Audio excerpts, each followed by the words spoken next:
Muy buenas noches, estimados asistentes. Les saluda Claudia Choi y en nombre de la Asociación Peruano-China les quiero dar la más cordial bienvenida a este segundo mes de conferencias dedicadas a la pediatría. La transmisión de esta noche la estamos haciendo simultáneamente por Zoom y Facebook Live. Los asistentes tendrán la oportunidad de hacernos llegar sus preguntas usando el chat de Facebook o Zoom para que éstas puedan ser respondidas durante la conferencia, o sea que nos la pueden enviar desde ya. Esta noche es realmente especial. Tenemos dos doctores de gran envergadura, los que nos proponen el tema Aprendamos a reconocer los problemas de aprendizaje en nuestros niños. Nuestra primera invitada es la doctora Ana María Castañeda Chan, doctora en psicología con una larga lista de especializaciones en neuropsicología y problemas de aprendizaje. Ha realizado estudios de formación terapéutica para adolescentes y niños en España y Argentina, entre muchos otros estudios importantes. Actualmente es psicóloga para la subunidad de especialidades pediátricas en el Instituto Nacional de Salud del Niño, además de otros cargos en diferentes instituciones.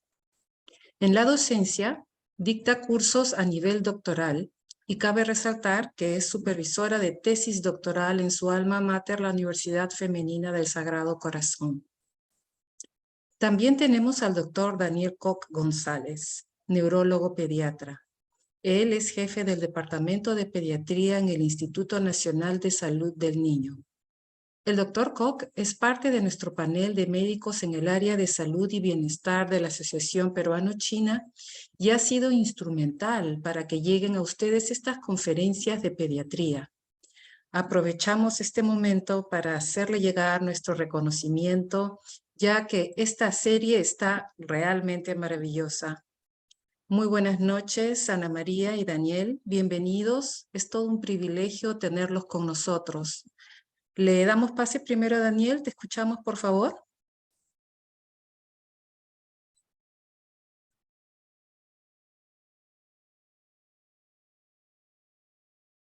Tu micro no está activado, Dani.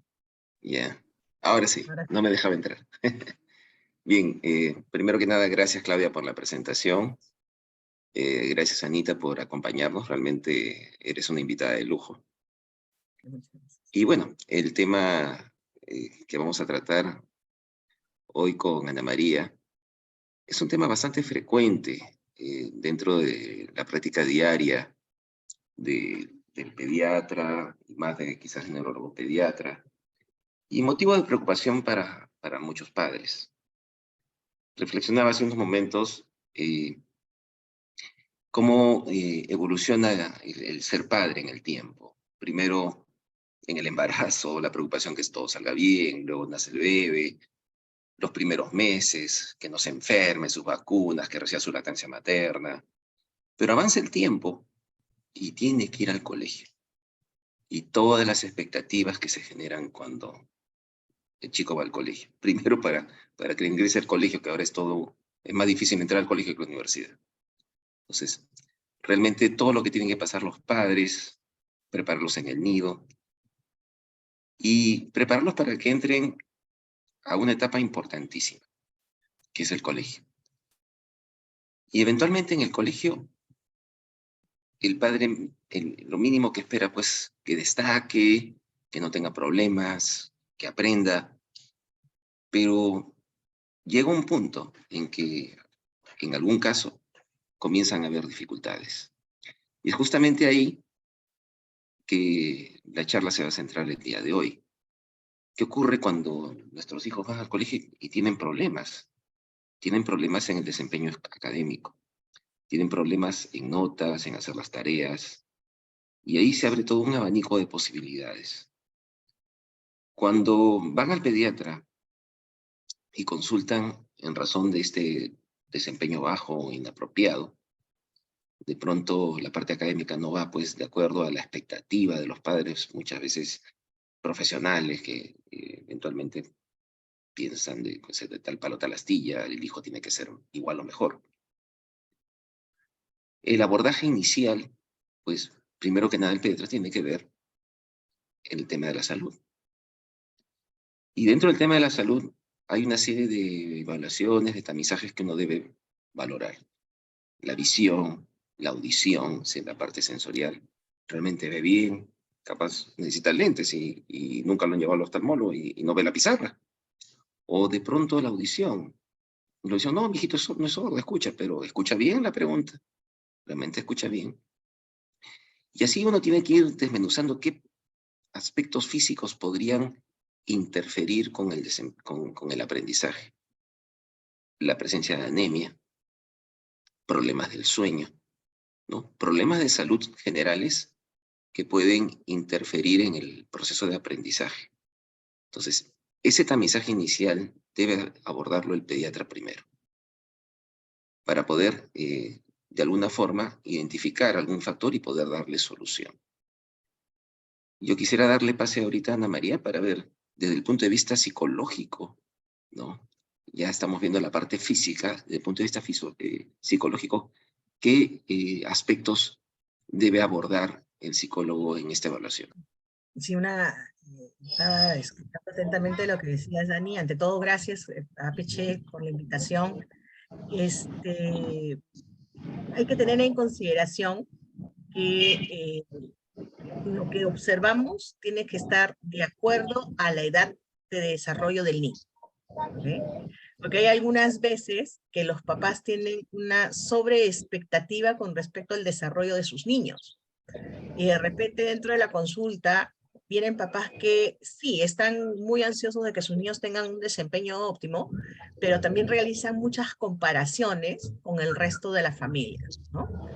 Y todos los niños maduran y desarrollan a un tiempo diferente. Entonces, tener en consideración que en ese desarrollo, lo que nosotros observemos tiene que estar de acuerdo a la edad del niño o de la niña, ¿ok? Y no estar esperando más allá de lo que es lo esperado para la edad de desarrollo del niño. O sea, yo creo que eso es fundamental, ¿no? O sea, no solamente el tener en cuenta que está adecuadamente en su crecimiento, sino que eso que nosotros estamos esperando está de acuerdo a la edad, ¿no? Y bajar las expectativas, ¿no? Mucho se habla de lo que es estimulación, pero lo que nosotros tenemos que trabajar ahora es lo que nosotros le llamamos la estimulación respetuosa. La estimulación respetuosa tiene que ver con el hecho de respetar los tiempos de los niños. Cuando los sobrecargamos de estímulos, muchas veces lo que hacemos es bloquear sus capacidades. Y hay que tener mucho cuidado de cuál es el punto fijo, ¿no? Cuando tú hablabas de exámenes, Dani, yo me preguntaba una de las cosas que generalmente nos preguntan los papás, ¿no? Cuando comienzan a observar problemas. Y nosotros comenzamos a vislumbrar, ¿y si le hago una resonancia? ¿Y si le hago una tomografía? ¿Con un electro es suficiente? ¿Y cuál sería ahí la respuesta? Claro. Realmente ahí los padres, como dice, le dan demasiado valor a ciertas pruebas neurológicas que tienen indicaciones muy precisas. Y cuando hablamos de aprendizaje, hablamos realmente de un proceso muy complejo. Para pedir una tomografía o una resonancia, uno tiene que sospechar un problema orgánico. Por ejemplo, un electroencefalograma, ¿cuándo lo pido en un chico con problemas de aprendizaje? Cuando la clínica, cuando la historia me orienta a pensar que quizás el niño tiene una forma de epilepsia, que se llama crisis de ausencia o petit mal. En ese caso yo tendría que pedirle, y he tenido casos, que parecía pues que se distraía y realmente lo que tenían eran crisis de ausencia, que era una forma de epilepsia. Pero no le voy a pedir electro a todos los niños. Tienen que pedirse los exámenes auxiliares se piden en función de lo que uno encuentra en el examen físico, en la historia. Dentro de las cosas que mencionaba Ana María, por ejemplo, y me parece muy interesante, es establecer, ¿no? Mi hijo, por ejemplo, dice, mi hijo está cognitivamente bien, sabe mucho, pero emocionalmente estará preparado. Entonces, de pronto cumple años en una fecha que pasa a ser el más chiquito de la promoción, el más inmaduro. No sé si Ana María quisiera yo ¿Qué opines al respecto? Sí, o sea, una de las consideraciones muy comunes, ¿no? O sea, en un aula entran entran todos los niños de 5 años, pero de repente cuando hacemos la examinación del aula, nos encontramos que el grueso está en 5 años, 8 meses. Y de repente nuestro niño tiene 5 años, 1 mes, o acaba de cumplir 5 años. Esa brecha de 8 meses tiene una carga diferencial muy fuerte. Entonces, si yo espero de que mi niño de 5 años esté a la par de todos los niños de 5 años, 8 meses, que es del grueso de su aula, yo ya partí mal. Entonces, ahí comienzo con una sobreexigencia en donde es necesario bajarle la tensión. Y una de las primeras formas de bajar la tensión que siempre les digo a los papás es que es usted padre, usted no es maestro. Entonces, si su niño necesita algún tipo de acompañamiento pedagógico, haga una inversión de buscar quién acompañe pedagógicamente a su niño, porque la relación se puede ver muy dañada. Eso de ahí por la carga ansiosa de expectativa y de exigencia que puede poner un padre o una madre en el acompañamiento. Y ahí hay que tener mucho cuidado, ¿no? Porque muchos niños puede ser que por ansiedad no funcione. O sea, vamos a hablarlo así, no funcione. Entonces, queremos que tenga una buena letra, que es una de las cosas que de repente nos comenzamos a dar cuenta que no va, ¿no? No 5 años, obviamente, sino ya la edad de escribir, más o menos 7 años, 6, 7 años. Y de repente yo quiero de que tenga la letra redondita, porque así la tengo yo y así me la están pidiendo en el colegio. Y no todos los niños van a desarrollar de la misma forma dentro de su coordinación motora. Cuando yo tengo, por ejemplo, que dentro de su edad se espera un tipo de conducta o un tipo de presentación de tarea, y tengo que de repente la letra comienza chiquitita y a la medida que va avanzando en el renglón se va haciendo grande, grande, grande, grande, grande, grande y se salió del margen, o de repente comienza en este renglón y se va hacia abajo, hacia abajo, hacia abajo, hacia abajo y grandota, y el niñito de repente sigue en la línea, yo veo que ahí no hay una organización, que no se explica solamente por la cuestión de desarrollo. Entonces yo ya digo, ahí hay un problema en términos de escritura que tiene que ser revisado. ¿Ok? No estoy hablando definitivamente de un problema de aprendizaje de escritura, que es uno de los tipos de problemas de aprendizaje. Pero yo ya estoy viendo que hay una dificultad que no está dentro de lo contemplado, ¿no? O sea, bueno, los niños hacen letras grandotas, se pasan del esto, pero cuando ha habido un acompañamiento y una estimulación, a los niños se les enseña en la coordinación a pintar, a no salirse de los márgenes. Y todo eso es parte del proceso de estimulación del neurodesarrollo.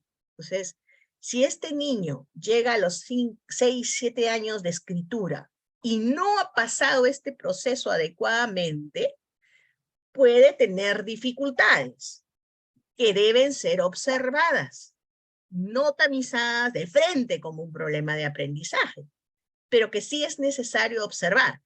Por ejemplo, con la escritura, que es uno de los problemas de aprendizaje. Entonces, y ahí el factor emocional puede hacer, si yo le digo, tienes que escribir derecho, el otro niño puede sentirse muy nervioso y muy presionado y no me va a escribir bien. Pero ya no va a ser por problema de aprendizaje, sino por miedo. ¿No? Entonces, ahí más bien el papá es el que no está aprendiendo a ser papá. Por eso es que digo, mejor invertir en relación de los padres y contratar a alguien que pueda acompañar al niño, ¿no? Bueno, entre otras cosas más, ¿no? claro, ya ese dicho de que la letra con sangre entra ya no funciona, ¿no? No funciona. No funciona. En nuestra época, es otra forma de pensar, la de los chicos de ahora, ¿no? Incluso los niveles de exigencia. Hay una señora, esta Nilsa, que por ejemplo nos pregunta y nos dice que tiene su niño con TEA, ¿no? O sea, y tienes un niño con TEA que ya lee, ya escribe, pero sin embargo no puede llegar a él con la comprensión de una lectura. Entonces, y que en pandemia encima ha estado siguiendo virtualidad, y ella lo ha estado acompañando. Ahí tiene un vacío, ¿no? Porque la cuestión de la comprensión de lectora tiene todo un proceso. Y muchas veces algunos niños TEA tienen dificultades para tener esa comprensión lectora. Pueden leer, pueden escribir como algo mecánico, pero no necesariamente comprender el material. Entonces, ahí más que usted pueda llegar, yo siento que necesita hacer una evaluación de su niño para ver qué cosa dentro de lo que es la comprensión lectora, que es un problema de aprendizaje, y ahí usted ya identificó, ¿no? Ahí usted identificó, no comprende, no hace una comprensión lectora, ya identificó que ahí hay un problema que tiene que ser observado y que tiene que ser evaluado, ¿no? Entonces, usted puede hacer muchas cosas, pero lo ideal es que sea observado y evaluado, ¿no? Más cuando se tiene un niño con TEA, ¿no? Y hay una, esta pregunta creo que del CI, ¿la has visto en el chat? Sí, me dice que tiene un CI general de 84, pero CI verbal de 78, un CI ejecutivo de 90, ¿y cómo lo puedo ayudar? Con bastante paciencia, cariño y amor. O sea, y sobre todo teniendo en consideración que es muy variable sus niveles de funcionamiento, ¿no? Entonces, si tiene un CI verbal de 78, Tampoco bajo. está un poco bajo, pero también yo me preguntaría, ¿tiene acceso a lectura? ¿Tiene acceso a vocabulario?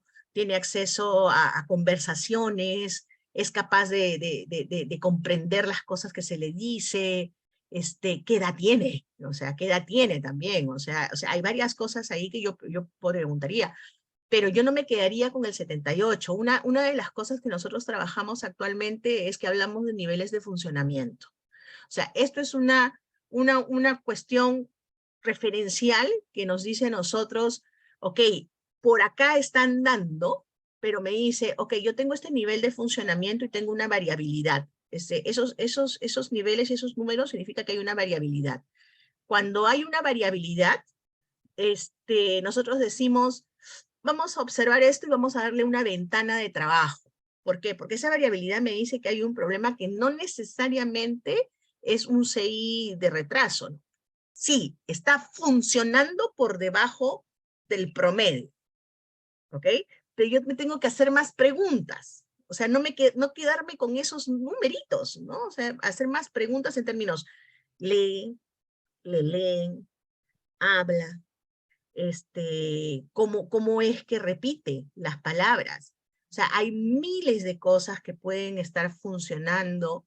Esta velocidad de procesamiento, la velocidad de procesamiento creo que también estaba alta su velocidad de procesamiento, creo. Su CI ejecutivo es de 90. Ahí está llegando casi a lo normal. Yo observaría, pero sobre todo jugaría cualquier cantidad con este muchacho, palabras, búsqueda de palabras, completamiento de palabras, y vería cómo ayudarlo con una terapia siempre ha sido presuntivo TDAH y tiene 9 años. Claro, para TDAH hay otra serie de características más, no solamente el CI, por si acaso. O sea, y ahí hay que ver cómo es que de repente la cuestión de la excesiva actividad motora no le permite tampoco prestar atención y concentración. Entonces, yo no me quedaría con el presuntivo, haría una evaluación mucho más gruesa, pero sobre todo el funcionamiento, ¿no? O sea, si ese funcionamiento no está dentro de la norma, hay que trabajar, y si tienes esas numerales, trabajar full dentro de lo que se está teniendo como un funcionamiento por debajo, para tratar de lograr niveles, y si hay un TDAH, Mi pregunta es, ¿está medicado? ¿Lo están ayudando con la aceptación de una medicación? Que a veces el problema también es que los papás no aceptan la medicación.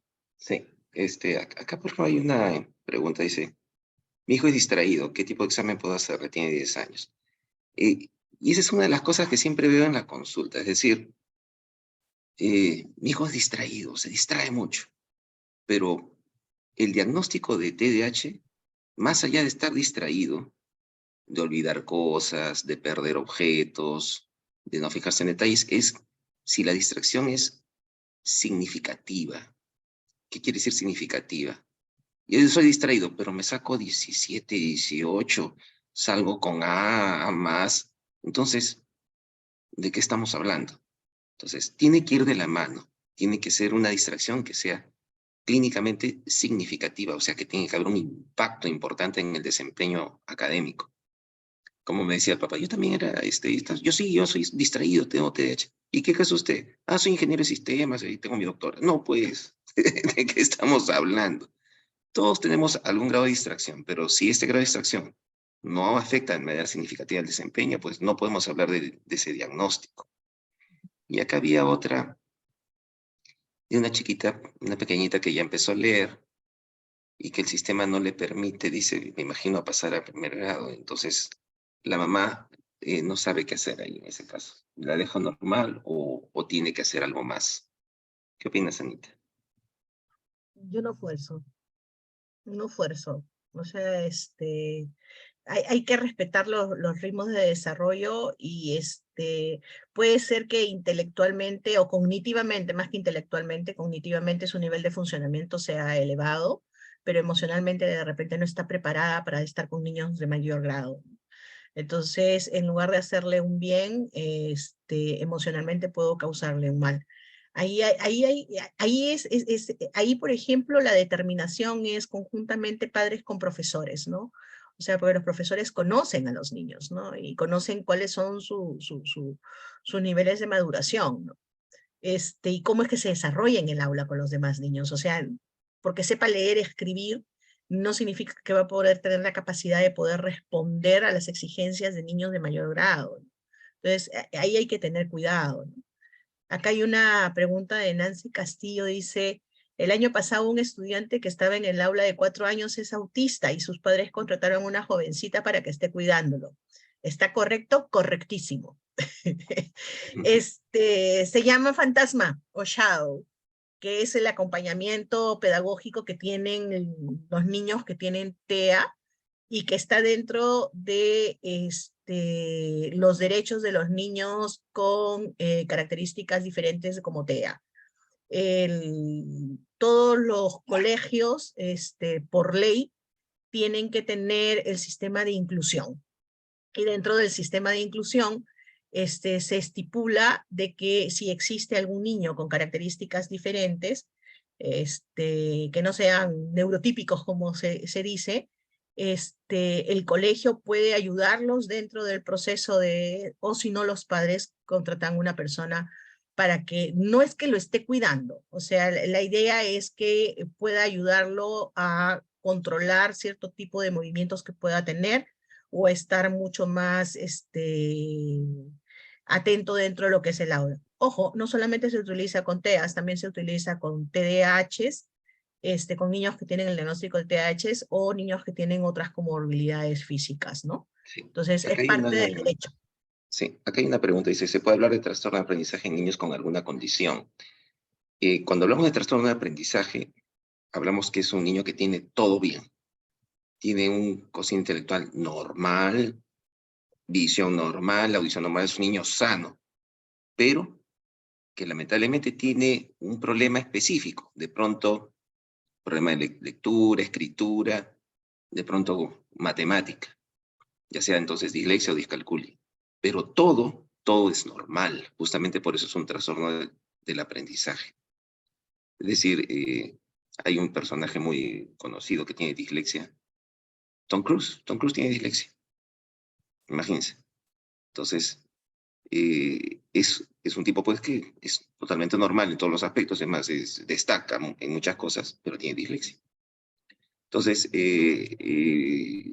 es un diagnóstico de exclusión. Para ese diagnóstico de trastorno de aprendizaje debo descartar otras patologías. Acá hay otra.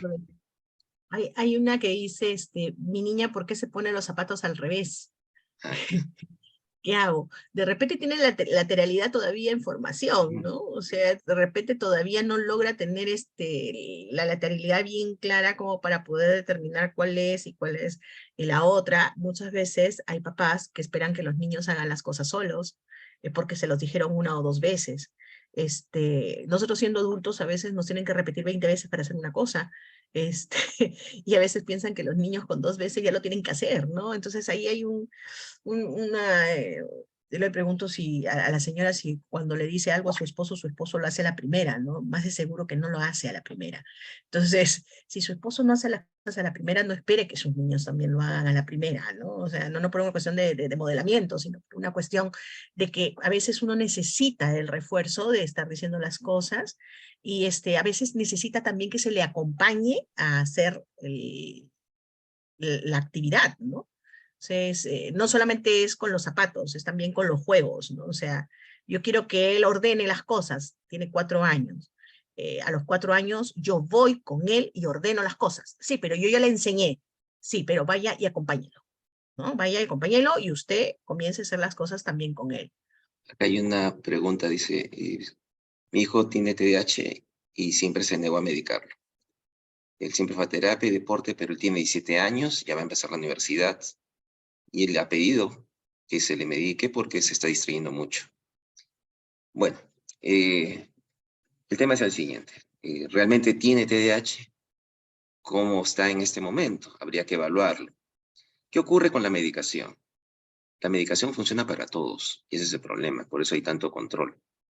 Si yo tomo metilfenidato, que es el medicamento de primera elección para el TDAH, o Ana María toma metilfenidato, yo creo que sí lo ha probado ella, pero bueno, si es que toma, de hecho, aunque no tenga problemas de atención, va a mejorar su capacidad de atención. Ojo, no nos van a hacer más inteligentes, ¿eh? Sino que mejore la capacidad de atención y concentración. Entonces hay que tener cuidado porque se puede abusar de este medicamento. Acá la sugerencia sería evaluarlo y realmente ver, confirmar el diagnóstico, y si efectivamente ya a este momento tiene el diagnóstico, pensar en hacer terapia yo creo que ya no tiene sentido. Hay que ayudarlo con tratamiento farmacológico definitivamente. Ahora, una de las cosas que sucede cuando los chicos son grandes y tienen TDAH es que no solamente la cuestión de la atención está con interferencia, sino también la cuestión de la organización y la cuestión de la planificación, ¿no? Entonces, hay varias cosas que se tienen que intervenir cuando ya son más grandes.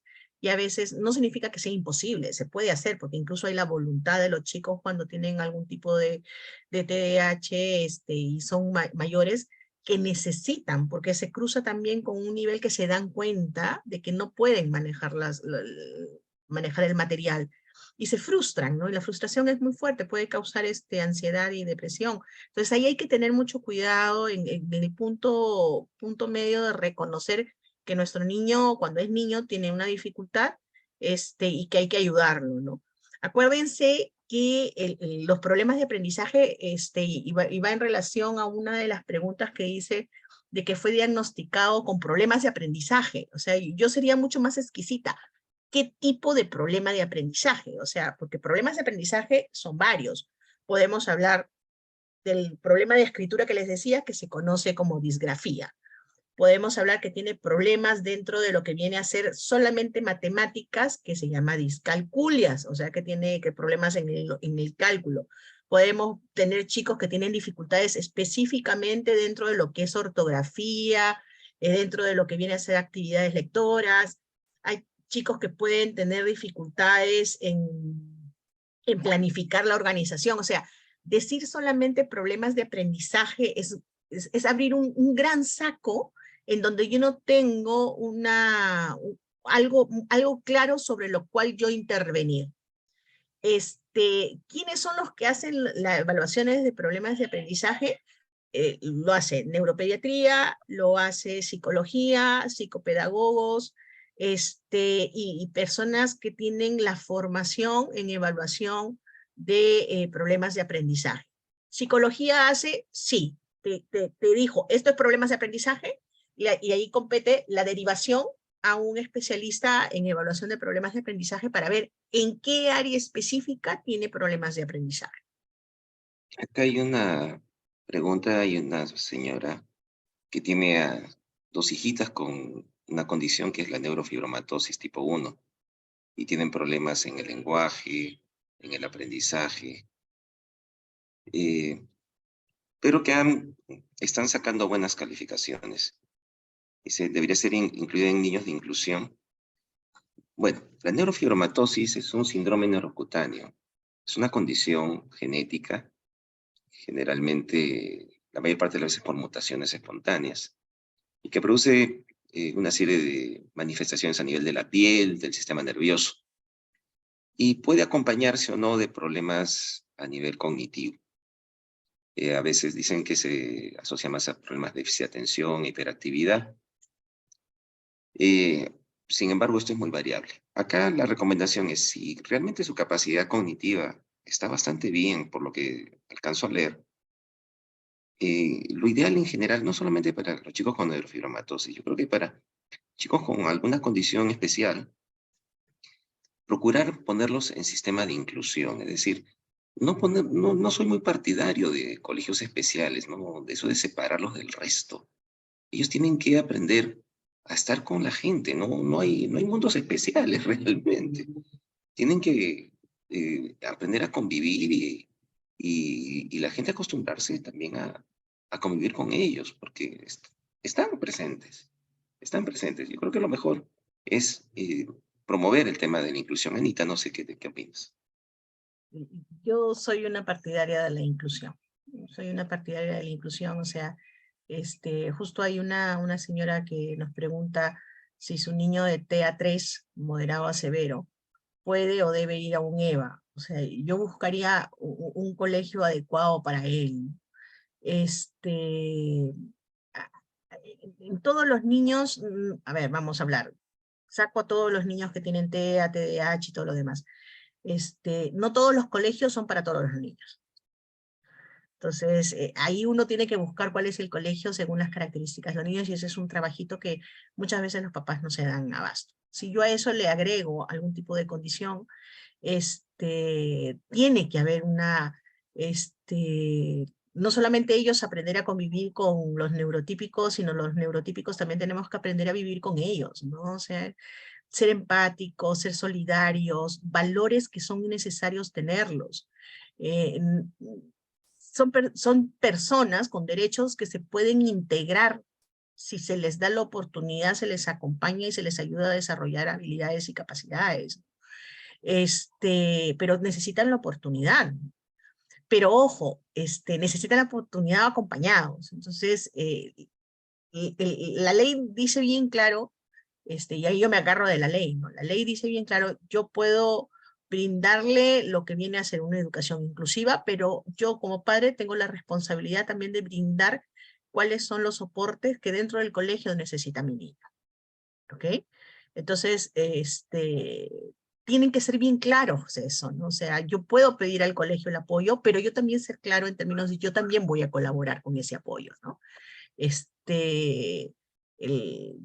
Se puede acompañar en términos de acomodar la currícula, que es lo que generalmente se hace dentro de los sistemas de inclusión, ¿no? Según las conversaciones que puede tener el psicopedagogo, el psicólogo que trabaja con los niños con estas condiciones.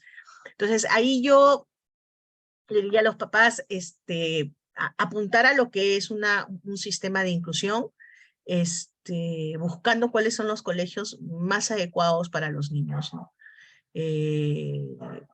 Hay cierta cantidad de vacantes, por la ley lo estipula, ¿no? O sea, si ustedes ingresan a lo que viene a ser el Ministerio de Educación, van a la parte que tiene que ver con niños, el equipo SENA, que es SENNA, ahí les van a dar las indicaciones de cuáles son esas características que se necesitan, ¿no?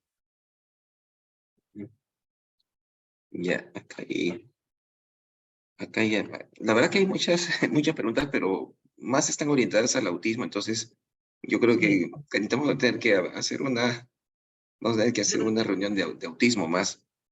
Sí. En relación al tema de aprendizaje específicamente, eh, hay acá, por ejemplo, cómo y quién diagnostica dislexia y la discalculia.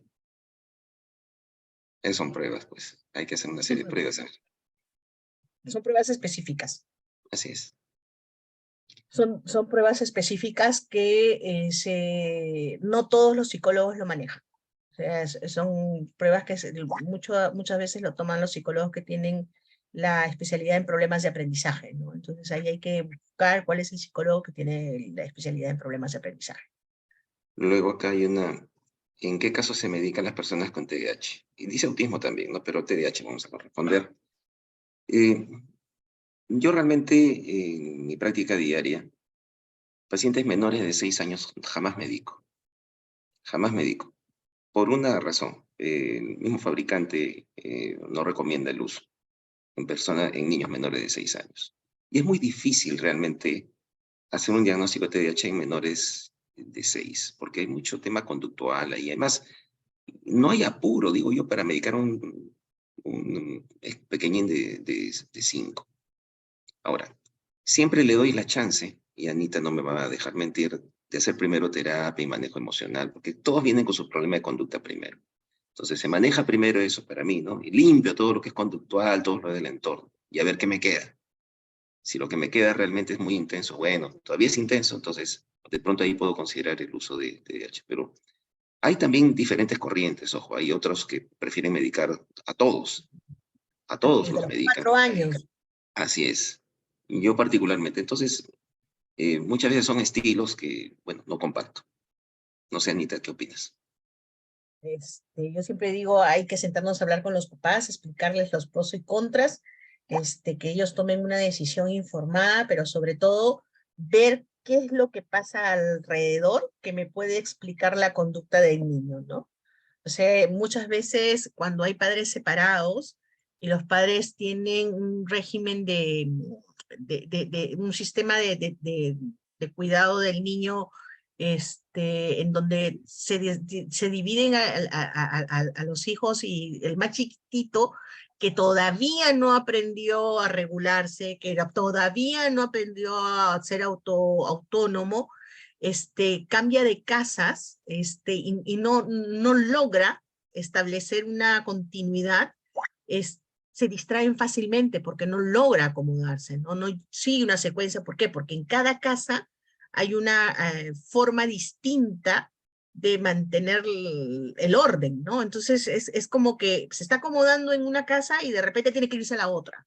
Entonces lo sacan de foco y el chico no logra desarrollar, ¿no? Entonces, una de las cosas que nosotros siempre decimos es, miremos primero qué es lo que está pasando alrededor para que estos niños puedan tener la cuestión de la excesiva actividad motora, ¿no? En los casos, por ejemplo, en donde hay violencia, hay maltrato, pueden tener características muy semejantes de niños con TDAH. Y es fundamentalmente porque son niños que están hiperalertas, ¿no? Hiperalertas en términos de ver que la situación de violencia no se desencadene. Entonces, ahí estoy hablando de una cuestión emocional que está afectando la cuestión del aprendizaje, y ahí hay que tener mucho cuidado. Por eso es que se hace una evaluación exhaustiva para ver qué es lo que está sucediendo, ¿no? Una de las características del TDAH es que sucede en todos los lados. O sea, si me viene y me dice a mí, él es movido solamente en mi casa, ya no es un TDAH, ¿no? O sea, es TDAH en la casa del papá, en la casa de la mamá, en la casa de la abuela, en el colegio, en la calle, en la tienda, en los supermercados y en todo lado. No, solamente es así distraído y no hace caso y es movido en la casa de la abuela. Ok, examine qué pasa en la casa de la abuela, ¿no? Porque, o sea, se es TDAH en todo lado, no en un solo lugar. Entonces, es una de las cosas que nosotros hacemos diferenciales, ¿no? O sea, y cuando nos llega, por ejemplo, chicos con este perfil, una de las cosas que hacemos es mandamos cuestionario, profesora, mamá y la otra casa en la cual se frecuenta, ¿no? O sea, y cotejamos los niveles de respuesta para ver si es que hay similitudes. Porque un TDAH que solamente es en un lugar, no es un TDAH. Es TDAH en todo lado. Si no, ya estoy hablando de otra cosa. Ya. Y sí, eh, y sí hay bastante de TEA, ¿no? sí, mucho tema. Bueno, bueno, no, creo que nos tendremos que comprometer para en otra ocasión hablar de autismo, creo, Ana María. Sí. Acá hay una pregunta que a mí me causa mucho. ¿Es recomendable que los peques lleven 2 veces inicial de 5 años? ¿A dónde está? Que lleven el inicial de 5 años. Yo en lo particular, yo digo, no, ¿cuál es el problema? ¿Cuál es el problema? Preferible 1000 veces que sea el mayor del grupo al menor del grupo, ¿no? O sea, lleva con una cuestión más de maduración. Yo tengo una experiencia personal, o sea, tú sabes muy bien, Dani, cómo fue lo de mi gordo, ¿no? Mi hijo no hablaba hasta los 5 años, 6 años, todo el mundo preocupado. Dijimos, no, me dijeron TEA. A mí se me pusieron los pelos lacios, preocupación excesiva, en casa de herrero, cuchillo y palo. Y de repente un buen día, el chico salió de los 5 años hablando todas las frases completas. Y durante todo ese tiempo lo que había estado haciendo era acumulación. ¿Qué es lo que había pasado? Nosotros salimos del país sin que él lograra tener el lenguaje español. Y llegamos a una realidad en donde el vecino del frente hablaba polaco, el del costado vietnamita, el del otro lado coreano, iba a la creche en holandés y le daba las instrucciones en inglés. El pobre niño tenía una torre de Babel metida en el cerebro, ¿no? Entonces, no había aprendido a soltar la lengua, ¿no? Que es el problema del multilingüismo también, ¿no? Entonces, lógico, tenía que acomodarse. Tenía que llegar al 1.er grado, pero yo me di cuenta que mi hijo emocionalmente no estaba preparado. Volvió a hacer sus 5 años. No pasa nada. No pasa absolutamente nada si vuelve a hacer los 5 años. ¿Qué es lo que va a pasar? Voy a tener un chico más maduro, voy a tener una niña más madura, con sus habilidades motoras más desarrolladas y más sostenidas, y voy a tener un chico que va a aprender mucho más tranquilo también. Entonces, si ustedes ven que tiene eso, y el colegio, porque también ahora los colegios a veces no quieren aceptar que los chicos se queden en 5 años, logra encontrar un colegio que diga sí, que se quede. O sea, no pasa nada. Verdaderamente no pasa nada. Y el niño le va a agradecer porque va a estar mucho más madurito y emocionalmente más. Lo que pasa es que ahí comienzan, ¿no? O sea, los papás, ¿no? La presión. Tu hijito va, o sea, 5 años, repitió 5 años, pobrecito. Eso. No, no, ¿cómo voy a decir que mi hijo repitió 5 años? No repitió, está haciendo 5 años porque necesita madurar. Así es. Por último, usted va a ir al psicólogo, pues, porque que puede afrontar eso tranquilamente. No pasa nada, no hay que ejercer presión sobre los chicos, ¿no? Ahora el mío está ahí, ya ingresó a la universidad, está en la mitad de la carrera en ingeniería, el que no hablaba. Feliz y contento. Yo quisiera hacer un comentario, algo que les estaba comentando a Anita antes de la charla. Es que a veces cuando sacan malas notas los chicos y uno está preocupado, más allá del tema de salud, que hay que descartar, como dije al comienzo, también hay que ver cómo son los profesores. O sea, hay que ver el material de estudio, hay que ver la enseñanza. O sea, descartando todo eso, recién pues nos echamos a buscar algo orgánico. Imagínense esos profesores pues que de antes, no sé cómo será ahora, yo creo que ya no, que se jalaban al 80% de los chicos del salón. Entonces que antes me jalaba un montón y con orgullo, ¿no? Claro, ese esquema ya no debe funcionar. Pero es una de las cosas que uno tiene que preguntar. Bueno, sale siempre mal en matemáticas. ¿Y el resto cómo está? Todos están igual. O cuando te dicen, bueno, sí, él es el de los últimos. Ya, bueno, definitivamente hay un problema. Pero sí hay que ver, valorar también cómo es la enseñanza. Aquí hay una pregunta de Mercedes de su hijito de 9 años que tiene TDAH y solamente ha recibido terapia, nunca medicación. Pero siempre acá veo que dice se olvida colocar el palito, la T, no escribe completo, o sea, no se fija en los detalles. Bueno, en este tema ya tiene 9, sigue con problemas, ha estado en terapia buen tiempo, pues queremos resultados diferentes, tenemos que hacer cosas diferentes. No podemos encontrar resultados distintos si seguimos haciendo lo mismo. Entonces la terapia ya no da para más. Yo creo que si el diagnóstico es ese, la consideración de utilizar medicación ya debe tomarse en cuenta. No le tenga miedo. Así como he dicho que no receto en ciertas circunstancias, también cuando está indicado no hay que tener temor. Hay que usarlo. No hay forma. ¿Qué dices, Anita? ¿Hay que medicar o no? Si es necesario y ya estamos dentro de una edad adecuada, yo diría que sí. Siempre chequeando Sí, los sí, efectos que puede tener la medicación, el control médico y sobre sí. todo teniendo en cuenta que la medicación la pone, la saca el médico, no los papás, ¿no? O sea, consulte siempre a su médico la subida de medicación, la instalación de una medicación, evalúelo, tome su tiempo, converse, o sea, siempre converse, o sea, búsquelo, o sea, busque realmente una consejería, ¿no? O sea, pero sí, si el niño lo necesita, tiene que tomar su medicación, ¿no? O sea, lo ayuda muchísimo, ¿no? Lo ayuda muchísimo. Sí, acá hay una pregunta, dice, una hijita de 4 años no pronuncia muy bien las palabras, ¿es inicio de autismo? No, bueno, en general el lenguaje, hacia los 4 años, la pronunciación puede tener muchas fallas, tranquilos. Aquí a los 4 años puede tener errores gramaticales con algunos verbos, sobre todo los irregulares, esos que cambian ser, soy, por ejemplo.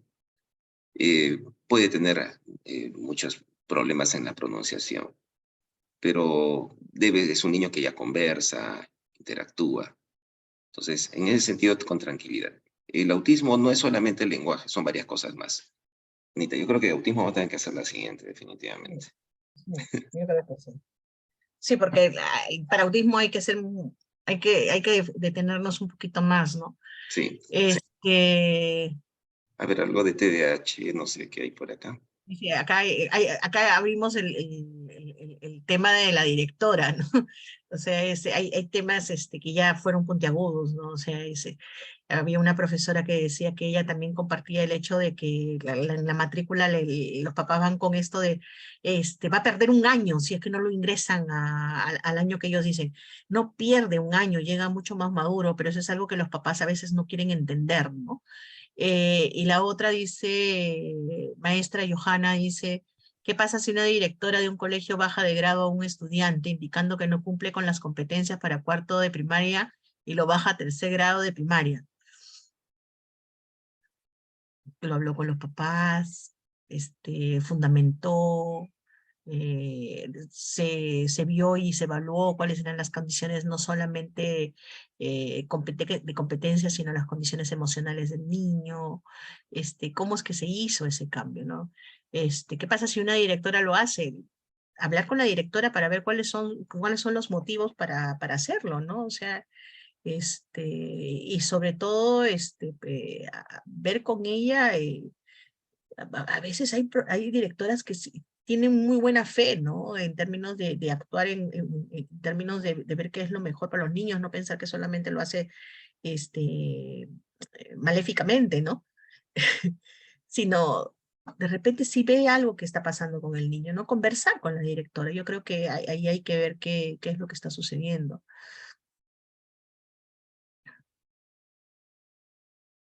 Ya, a ver. Lo que dice esta terapeuta del lenguaje es cierto, ¿no? O sea, no todos los niños aprenden de la misma manera, ¿no? O sea, hay niños que aprenden de forma diferente, ¿no? Hay niños que aprenden muy bien con pictogramas, hay otros niños que no necesitan pictogramas, hay niños que pueden leer y no repetir, hay niños que de repente necesitan que les expliquen las cosas, niños que necesitan acompañamiento, o sea, hay diferentes formas de aprender, o sea, lo que sucede en los colegios es generalmente que queremos que todos los niños aprendan de la misma manera, ¿no?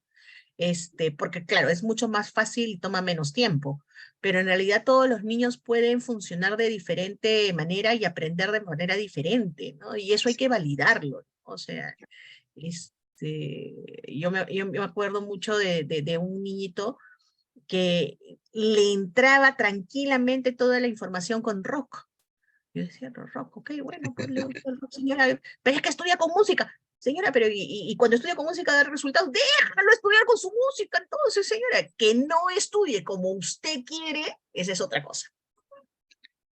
Pero si él estudia, rinde y tiene buenos resultados, déjelo. O sea, es como él procesa la información, ¿no? O sea, de repente hace acomodaciones, hace agrupamientos, y en ese proceso él está haciendo en sus casillitas, está metiendo información. O sea, hay chicos que, por ejemplo, estudian y te cambian los colores, ¿no? O sea, y cuando tú les preguntas, ¿cómo aprendiste? Te dicen, es que yo puse todo esto de acá en color amarillo. Entonces, cuando estoy en el examen, me acuerdo qué cosas puse en color amarillo. Entonces, está haciendo una recordación de tipo visual, o sea, hay un campo que está siendo activado. Entonces, la parte motora con la parte visual, o sea, pero es una forma de cómo capta la información, ¿no? Entonces, no Perdón, quieras. Ana María, Sí. Daniel, sí, estamos ya cerrando las dos últimas preguntas que vienen del Facebook, por favor. A ver, una ¿es recomendable que mi niña de 9 años sepa que tiene problemas de aprendizaje? Ella se da cuenta que tiene dificultades en comparación con sus amigos. Yo le he mencionado que todos aprendemos de diferentes maneras y que ella aprende en diferentes tiempos y forma como todos. Yo me quedo con eso. Sí, la verdad que en temas ahí la autoestima también, ¿no? Sí, Hay que sí. ayudarla. Sí. Sí. Hay una pregunta que sí quiero responderla. Los psicólogos no medicamos, no tenemos formación médica, ¿ok? O sea, los que medican son los que tienen formación médica, neuropediatras, psiquiatras, neurólogos, Acá hay una pero de... Ah, no, pero psicólogos. falta otra pregunta de Claudia, ¿no? Del Facebook. No, no, pues, si es que quieren una pregunta más ustedes y ya para Acá cerrar, hay una señora que ya, si tenía es a que, su hijita ya. con microcefalia y quiere saber si llegará a escribir, a entender. Bueno, realmente la microcefalia solamente se refiere al perímetro craneal. No necesariamente hay afectación cognitiva en microcefalia, ojo. Pero sí hay mayor riesgo, porque obviamente si la caja es chica, el contenido también. Entonces, si hay un cráneo chico, el cerebro también va a estar reducido. Entonces, lo que me está contando acá la señora es que viene presentando algunos problemas de aprendizaje. Tiene que pasar por una evaluación, definitivamente, aparte médica, también psicológica y pedagógica.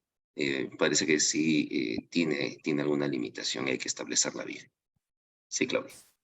Sí, Ana María, Daniel, en nombre de la Asociación Peruano-China, les agradecemos de todo corazón por una magnífica ponencia, ¿no? Ha sido maravilloso que nuestros asistentes hayan podido hacerles llegar sus preguntas y ustedes llenos de recomendaciones y tips. Para los que deseen contactar a los doctores, les estamos colocando sus correos en el chat del Facebook y recuerden que pueden volver a ver todas las conferencias de pediatría, ya que será muy útil compartirlas y nuestros médicos siempre tratan temas que se ven con mayor frecuencia. Daniel y Ana María, por favor, sus palabras de despedida. A ver, me voy a coger esto de las damas primero. Ténganle paciencia a sus niños. No piensen que todos los niños son iguales. Incluso, o sea, hermanos son diferentes. No porque uno aprendió a los 4, el otro va a aprender a los 4. No los compare. Cada uno tiene un tiempo diferente de maduración. Y sobre todo, cuando usted busque ayuda, haga todas las preguntas que son necesarias. No se quede con ninguna, no se quede con ninguna. No, no piense de que a nosotros nos sobrecarguen las preguntas. A nosotros nos encantan las preguntas porque nos da la seguridad de que estamos yendo por la forma más adecuada, ¿no? Si su niño va a una educación inclusiva, invierta usted también en el acompañamiento dentro del mismo colegio, ¿no? Había una pregunta que decía si las instituciones del Estado hacen evaluaciones diferenciales de dislexia y discalculia y todo lo demás. El Instituto Nacional de Rehabilitación hace evaluaciones específicas de lo que viene a ser aprendizaje. Entonces, ese puede ser un buen lugar para que puedan ir. Bueno, para despedirme, recordarles nada más que antes de pensar en problemas de aprendizaje, hay que ver que la salud integral esté bien. El chico tiene que estar bien nutrido, el ambiente familiar debe ser adecuado, visión, audición, y en el colegio, material de estudio apropiado, buenos docentes. Y hay todo eso, y hay problemas, pues obviamente tenemos que entrar a investigar. Y agradecer a Claudia realmente por la oportunidad, y a Anita, que pero agradeciendo todo el tiempo, siempre nos vemos, y como le dije, comparto contigo, te voy a dejar hablar porque yo también quiero aprender. Aprendemos Muchas gracias. todos, Dani. Yo aprendo todos los días también. Gracias a ambos. Definitivamente estaremos programando para la segunda mitad del año hacer un nuevo bloque de conferencias de pediatría. Siempre hay temas muy interesantes, así que si es autismo, de todas maneras lo estaremos programando. El jueves 23 de febrero tendremos la última conferencia de este bloque de pediatría. Será a las 8 de la noche y estará con nosotros la doctora María Medrano, odontóloga pediátrica, con el tema Cuidados de la higiene bucal en niños. Quedan todos invitados. Buenas noches y que tengan un excelente fin de semana.